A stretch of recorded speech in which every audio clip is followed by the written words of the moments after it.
What's going on YouTube? My name is Audio and I'm back with another video today. Today I just wanted to come on here and talk about the 5 things that I dislike about Black Ops 6. This game's been out for about 2 weeks right now, and you know, there's a couple things that I just am not loving about this game right now. Some of those is first being, look, the maps. I know I've mentioned this in a previous video.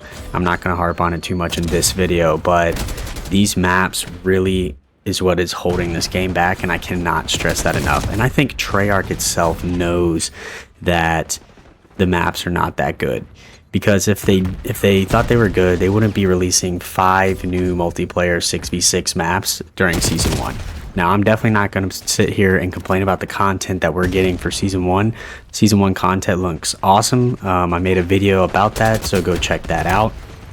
But yeah, overall, I just am not loving these maps. Some of the worst maps that I think I've played are on this game, and that's kind of saying a lot, especially after a game like Modern Warfare 2, Vanguard. Yeah, it's been a little rough out there so far. Tough sledding. Some of the maps that I'm really not liking, my least favorite on this game, are Babylon, Red Card, Scud, and Vorkuta. Those are almost instant skips for me. Red Card I actually don't hate that much, but it's just the size of the map. It takes so long to find people. I feel like I'm always playing that map in particular with, you know, 4 players out of 6, or maybe it's like a 4v3 or a 5v4. I feel like I'm never playing a full 6v6, and even when I am, that map still feels just absolutely gigantic. There are some maps on this game that I do enjoy. Some of those are Vault, Skyline, Derelict, Payback, and Subsonic. Those maps are what I would say good. I would not go as far to say that they are great, but they are playable. I think Payback's really fun when you are doing well, but that map, if you are on a team that is just losing or getting, you know, destroyed, that map is no longer fun anymore. Subsonic is probably my favorite. That's probably the map that I do the best on. I don't know what it is about that map. I just know the flow and how it plays, and I just typically do very well on that map. As far as Vault, Skyline, Derelict, you see me playing on Derelict right now. I know the score looks crazy right now, but just keep watching. This gameplay is actually kind of insane. But Vault and Skyline, I think, are going to be CDL maps. I have not seen where they have released the map or the pool set yet, but these maps are at least somewhat competent and most likely will end up in the CDL rotation. But like I said, you know, we're getting 5 new maps for season 1. I think Treyarch knows they have a problem, and they intend to fix it. And look, Treyarch's never let me down before, so I'm going to keep rolling with them. The next thing that I dislike about this game kind of directly impacts from the map, and that is the AR to sub balance. Now, I think you can do well on every map with just about every style of play, but with that being said, if you're a sub player, especially if you're going to be in the CDL, you're playing with a sub, you know, you're playing ranked or whatever, it can be tough if you're using a sub. I just feel like this game, and maybe this is what makes the maps so poor, it's the changes in elevation and the very long sight lines where I feel like you don't have adequate cover, or there's too many head glitches. As a sub player, that's what I primarily play as.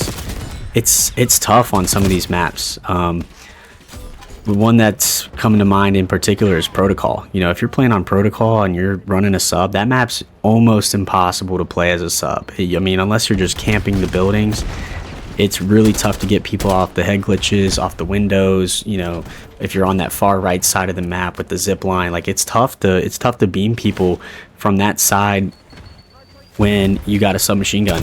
Now, there are some very good subs in this game, but it's just not easy to compete against the ARs. The ARs absolutely dominate on this game so far. I mean, I'm using the AK in this match, and the AK just received a buff, and this thing is absolutely unreal. So if you have not tried out the AK-47, please go try that out, because this gun is it's one of my favorites. It's probably my favorite gun in the game right now.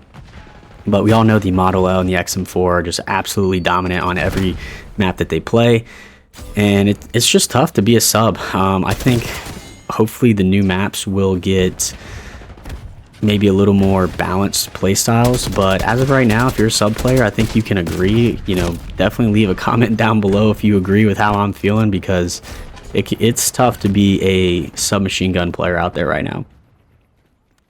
The next thing that I dislike about this game, at least so far, and I'm gonna give them a little grace here, it really is a little buggy for me still. Now I play primarily on PC, but the first prestige or permanent unlock that I carried over from my prestige 1 was perk greed, and perk greed doesn't work. I don't know if that is a issue for you guys or if that's only an issue for me. I've heard about it happening to a couple other people that I know, but basically perk greed, just whenever you go to actually change that extra perk slot, it just changes your first perk. It will not give you an extra perk.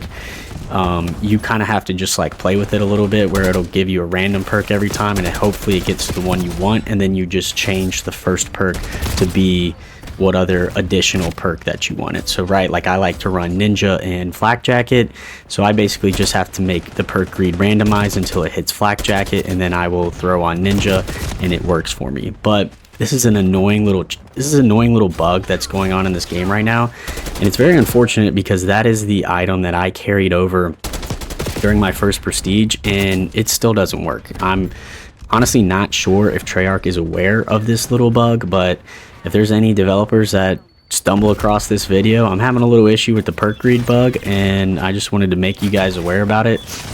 But other than that, I mean, the game, I haven't had any issues on PC personally. I think I've only crashed maybe once or twice, which is actually kind of unusual. Normally when I hop on COD for the first time, like a brand new Call of Duty, I typically crash a lot. It's almost unplayable at times. I actually have not had that issue with this game. So I'm going to give them some grace for some of the little bugs that are going on. And, we all had like the weapon class bug that was going on for a little bit, but, all those things will get worked out. I believe that. So yeah, just a little minor thing that's kind of a little bit of an inconvenience right now, but I have my hopes that that'll get fixed pretty soon. The fourth thing that I dislike about this game is recon. Man, recon, it's a core gameplay mechanic that is unfortunately ruining the pub multiplayer experience. This is, when you run all the blue perks to get that, where you can see through walls for just a hair. I mean, they've already nerfed it twice. They've dropped it from 2.5 seconds to 1.5 seconds to now I think it's only, half a second. But when you're playing on some of these smaller maps, especially in maps like in the face-off mosh pit, which is what I honestly primarily play, it's basically a cheat code. I mean, you're seeing through walls, and everything on this game is made of paper, and you can just shoot through literally everything on this game, and you really get it for just doing nothing, right? You die, and so there you get wall hacks. It makes kind of no sense, and it is a crazy gameplay decision that I fully disagree with, and I don't think something like this should be in the game.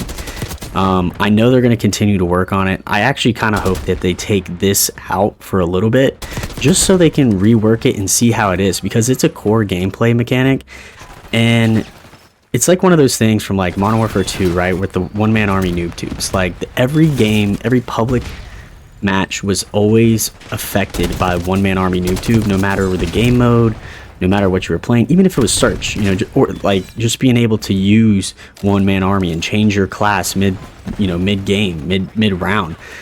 I mean, that affected every single public match, and that's pretty much how I feel about this perk system right now with recon.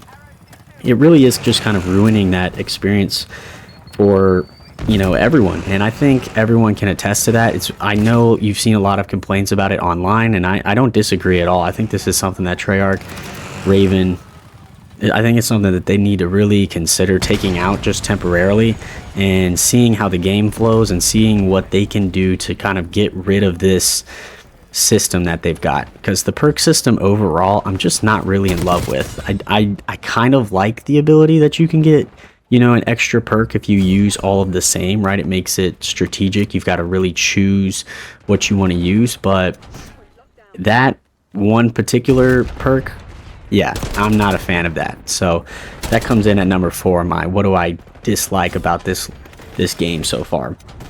And lastly, the thing I dislike probably the most about this game is the fact that when I play solo, the skill-based matchmaking is just almost unbearable. I feel like, you know, I'll play 10 games, and out of the 10 games, I might get 8 games where I actually feel like I'm one of the better ones, or at least I don't feel average during that game, right? It just seems like I'm always playing just dudes who are jumping and diving and sliding around corners, and my team's getting destroyed, and I'm always down a man. I mean, just the playing solo experience on this game in particular is truly agonizing at times. It is one of those things where honestly I've got to step away for a little bit. I got to take a 15-minute break after a while, because I come on this game and I feel like I just lose every single game. I mean, in this gameplay that you're watching right now, this team was up 222 to 91. You see us coming back right now, which is insane. We go on a little run here, and this was one of maybe the best public match that I've played as far as, you know, coming back to win so far. But yeah, the playing solo experience on this game has been extremely brutal. And it's one of those things where, you know, I do play solo a good bit. You know, I try to record gameplay. I am going for, you know, that dark matter camo grind, so maybe I'm playing something that my friends don't want to play, and it's just tough. I mean, Call of Duty is always more fun when you play with friends. I 100% agree, but when you do play solo, I don't think you should be punished every single match. I'm pretty sure the immediate map after this was a match where, you know, we just got absolutely destroyed, and I almost considered rage quitting, right? You know, I mean, it's just the playing solo experience on this game has been truly just agonizing at times. So I know it'll never change. I mean, they've had skill-based matchmaking in this game for a long time, and I don't see that coming out of Call of Duty anytime soon, but it would be awesome if it did. But anyways, I just wanted to come on here and make a quick video about the 5 things that I currently dislike about Black Ops 6. Overall, I'm still having a really good time. I'm really enjoying this game, but these are just some minor things that I hope that Treyarch takes a look at, and hopefully that they can improve on in the future. But anyways, if you have anything that you guys dislike about this game, or if you agree with everything that I've touched on in this video, consider letting me know down in the comments below. I'll try to give you guys a response, and if not, I'll see you on the next one. Peace.